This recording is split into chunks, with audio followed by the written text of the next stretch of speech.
उसने एक मांगने वाले को झट से कुछ निकाल कर दे दिया। मैंने कहा कि भाई देखभाल कर देना चाहिए, ये फ्रॉड लोग होते हैं और आम इंसान के जज्बा नेकी को एक्सप्लॉइट करते हैं। फरमाने लगे आपने वजह फरमाया, मैं पहले ऐसा ही करता था, फिर एक वाक़ये ने मेरी दुनिया बदल कर रख दी। मैं धर्मपुरा लाहौर में अपने घर से साइकिल पर निकला था कि ठेकेदार से अपने बकाया जात वसूल कर लूं। मैं स्टील मिल फिक्सर था और एक कोठी के लेंटर के पैसे बाकी थे, मगर ठेकेदार आजकल पर टरखा रहा था। मैं साइकिल पर जा रहा था कि एक शख्स अपना बच्चा फुटपाथ के किनारे लिटाए अस्पताल पहुंचाने के लिए टैक्सी का किराया मांगता फिर रहा था। वो कभी किसी पैदल का बाजू पकड़कर हाथ जोड़ देता, मेरा बच्चा बचा ले, मुझे टैक्सी का किराया दे दे। तो कभी मोटरसाइकिल वाले को हाथ देकर रोकता, कभी किसी कार वाले के पीछे भागता कि वो कार में उसके बच्चे को अस्पताल पहुंचा दे। कोई रुकता तो कोई ना रुकता, जो रुकता वो भी उसे घूर कर देखता और आप वाली सोच कर उसे डांटता, काम करके खाने की नसीहत करता और आगे निकल जाता। मैं जो साइकिल साइड पर रोक के एक पांव जमीन पर टेके उसका तमाशा देख रहा था, अचानक उसकी नजर मुझ पर भी पड़ी। उसने मेरी साइकिल का हैंडल पकड़ लिया। भाईजान खुदा के लिए मेरे बच्चे की जिंदगी बचा ली, उसको सख्त बुखार है, आप नीचे उतर कर उसको देख तो लें, आपको यकीन आ जाएगा। आप देंगे तो शायद किसी और को भी एतबार आ जाए, मगर मैं भी आपकी तरह सोच रहा था। फिर जिस जारहाना अंदाज में उसने मेरी साइकिल का हैंडल पकड़ रखा था, लगता था कि इधर मैं साइकिल से उतरा और उधर वो साइकिल पकड़कर भाग जाएगा। मैंने भी उसे काम करके खाने की तलकीन की और पिछले जुमे में सुनी हुई हदीस उसको भी सुना दी। कमाकर खाने वाला अल्लाह का दोस्त होता है, और अपना हैंडल छुड़ाकर बड़बड़ाता हुआ आगे चल पड़ा। हरामखोर हमें बेवकूफ समझते हैं। 2-3 घंटे के बाद जब मैं बकाया जात वसूल करके वापस आया तो वो अभी उसी जगह खड़ा मांग रहा था। बच्चे को अब वो सड़क के पास ले आया था और उसके चेहरे से कपड़ा भी उठा रखा था। वो धाड़े मार मार कर रो रहा था। अब वो बच्चे के कफन दफन के लिए मांग रहा था। मैंने साइकिल को रोककर पांव से नीचे टेका और मैयत के चेहरे की तरफ देखा। फूल की तरह मासूम बच्चा जिंदगी की बाजी हार गया था। मेरे रोंगटे खड़े हो गए। मैंने जेब में जो कुछ था बकाया जात समेत सब बगैर गिने निकाल कर बाहर फेंका, और इससे पहले कि उसका बाप मेरी तरफ मुतवज्जे हो, साइकिल उस तेजी से चलाकर भागा गोया सारे लाहौर की बलाएं मेरे पीछे लग गई हों। मैं घर पहुंचा तो मेरा बुरा हाल था। थोड़ी देर बाद मुझे बुखार ने आ घेरा। बुखार भी कुछ ऐसा था गोया मेरे सारे गुनाहों का कफारा उसी बुखार से होना था। घर वाले मुझे अस्पताल के लिए लेकर निकलते और मैं चारपाई से छलांग लगा देता। मुझे अस्पताल नहीं जाना था। मैं उसी बच्चे की तरह एड़ियां रगड़ रगड़ कर मरना चाहता था।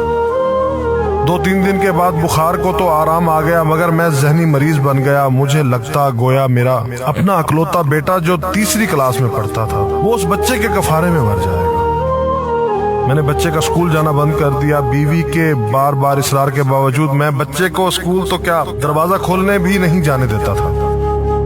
40 दिन गुजर गए थे और बच्चे का नाम स्कूल से कट गया था। वाइफ ने अपने भाई से बात की जो दुबई की कंपनी में कैशियर था।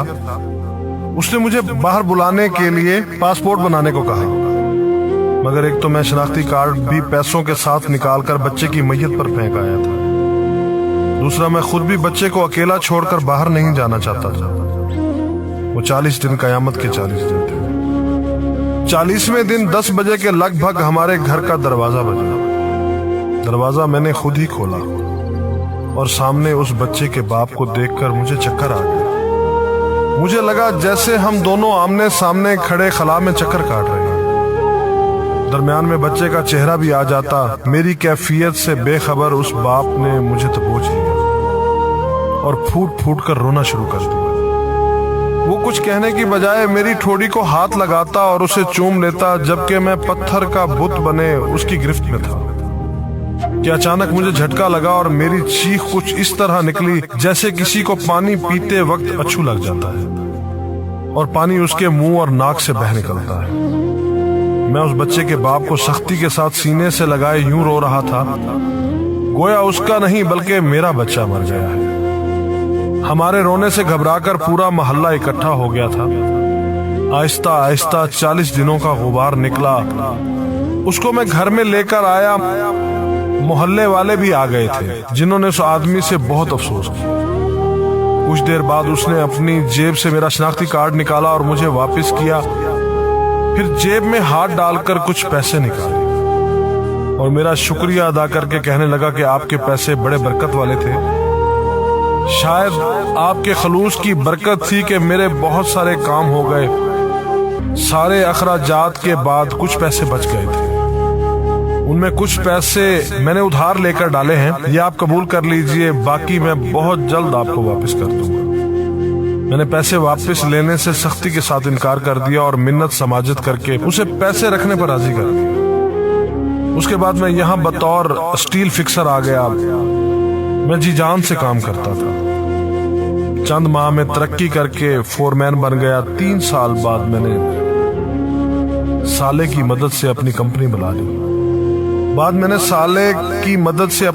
بنا لی اور اس بچے کے والد کو بھی اپنی کمپنی میں بلا لیا۔ آج وہ میری کمپنی میں فورمین ہے۔ اس بچے کے بعد اللہ نے اس سے 2 بیٹوں اور 1 بیٹی سے نوازا ہے۔ میں اسے آپ سے ملواؤں گا، مگر اسے سائیکل والا قصہ مت بیان کیجیے۔ وہ آج تک نہیں پہچانا کہ میری سائیکل روک کر اس نے مجھ سے سوال کیا تھا۔ وہ مجھے ولی اللہ سمجھتا ہے جس نے اس بچے کی لاش دیکھ کر سب کچھ نکال کر دے دیا۔ قاری صاحب، اس دن کے بعد میں کسی کو خالی ہاتھ نہیں لوٹاتا۔ قاری صاحب، اس دن کے بعد میں کسی کا ہاتھ خالی نہیں لوٹاتا۔ تھوڑا سا دینے سے نہ وہ امیر ہوتا ہے اور نہ میں غریب ہوتا ہوں۔ بس دل کو تسلی ہوتی ہے کہ میں اس بچے کا خون بہا ادا کر رہا ہوں۔ رہ گئی لوٹنے کی بات تو قاری صاحب، ہمیں کون نہیں لوٹتا؟